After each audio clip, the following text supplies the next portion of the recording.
Gotta meet up with the priest to find out more info about the job.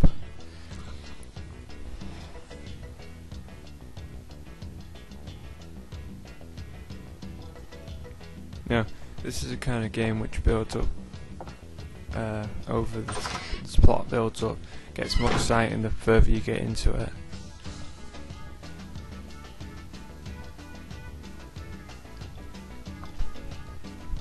Personally though, I prefer the first one. The first one had a better story.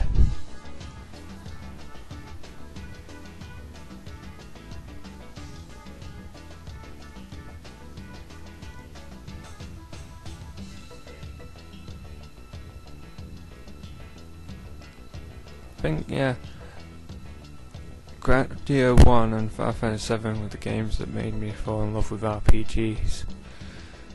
And are the main reason that I like them so much.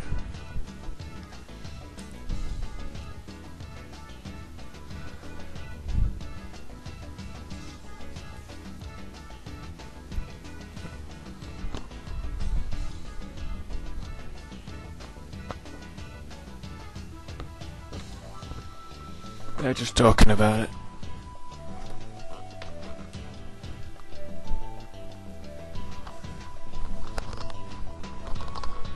Basically,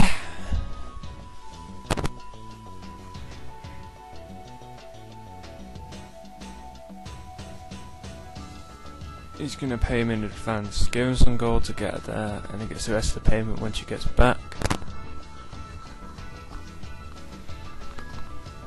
Risky move when we're talking about Geohound, but Udo has a 100% success rate, blah blah blah, which pretty much means if he'd ran out with the goal he was going now, it'd be bad for his reputation.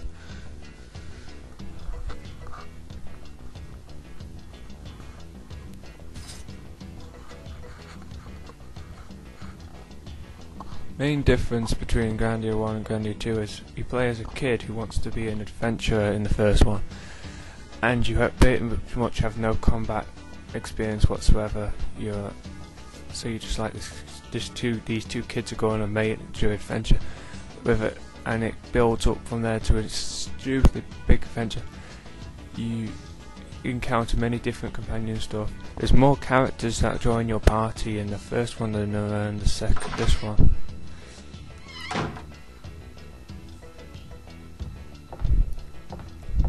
Whereas at the beginning of this game, you're already this guy, Ryodo, who's a Geohound mercenary style guy. He's already travelled the world, knows all this stuff, and he has a lot of combat experience. So it's a totally different feel to it.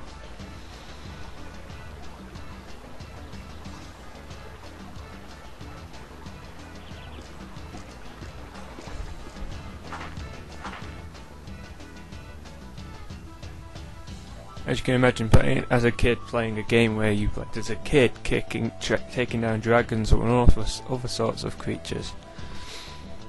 That was pretty epic in my opinion.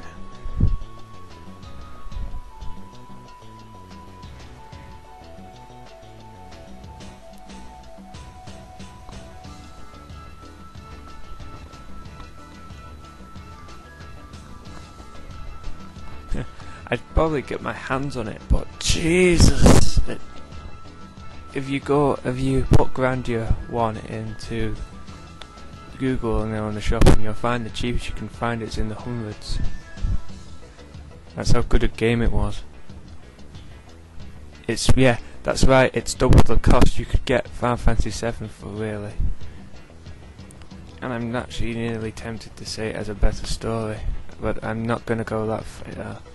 Villain wise, character wise, I think Final Fantasy 7 still surpasses it, but it's close.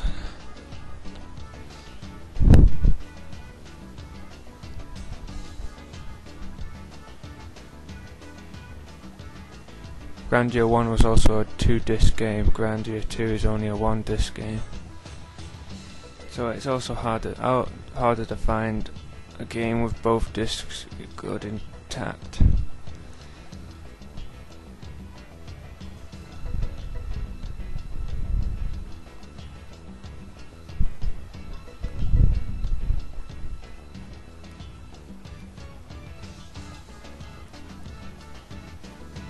the magic system and all that in Grandia 1 was a hell of a lot more complex. Everything you did had a butterfly effect later on in the game.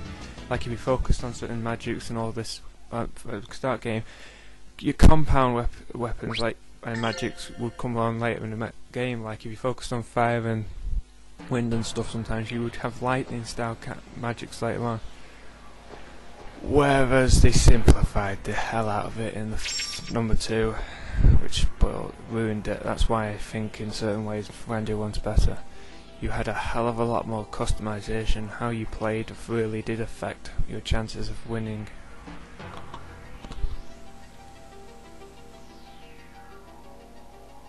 Whereas in Grandia 2, you just found eggs, and I think they're called eggs, or they're like crystals and kind of things, which contain certain magics which you can level up and unlock. Whereas in Grandia 1, the more you used certain types of magics, the more types of magics you unlocked.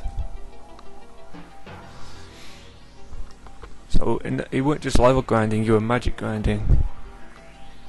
But I thought it was always awesome because it meant early on in the game you could try different combinations and stuff, and you could further in the game you got, the more and more it would affect your actual fighting ability. In this game, all you have to do is create the right eggs to the right crystals to the right people, and that's it. Level them up, and there you go. There's not as much customization.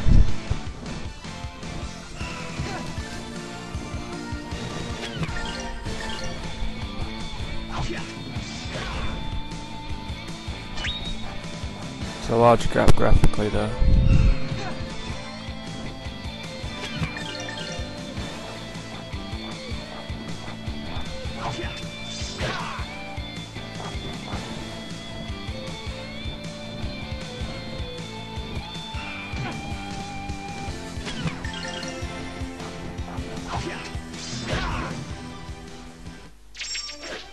You better practice if you want to beat me.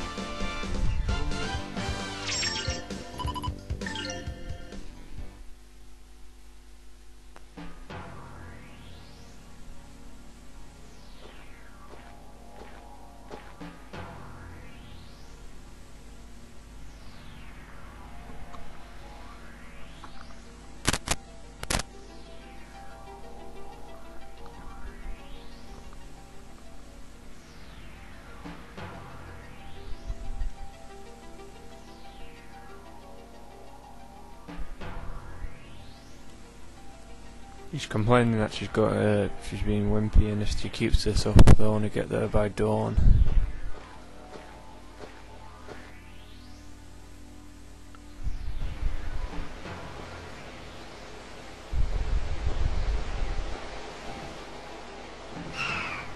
There's a fight.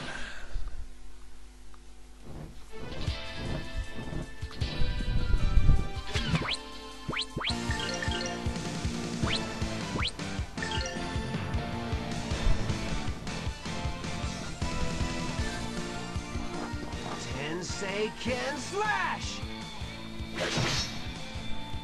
I'm having more fun doing this Let's Play than that. But,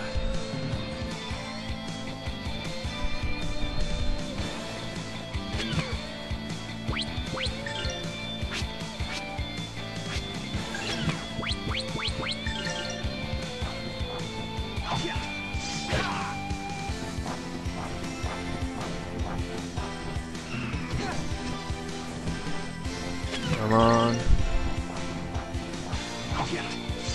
Battle system's simple at the beginning. Like I said, it gets more complex, more intense, and more awesome the further you go in.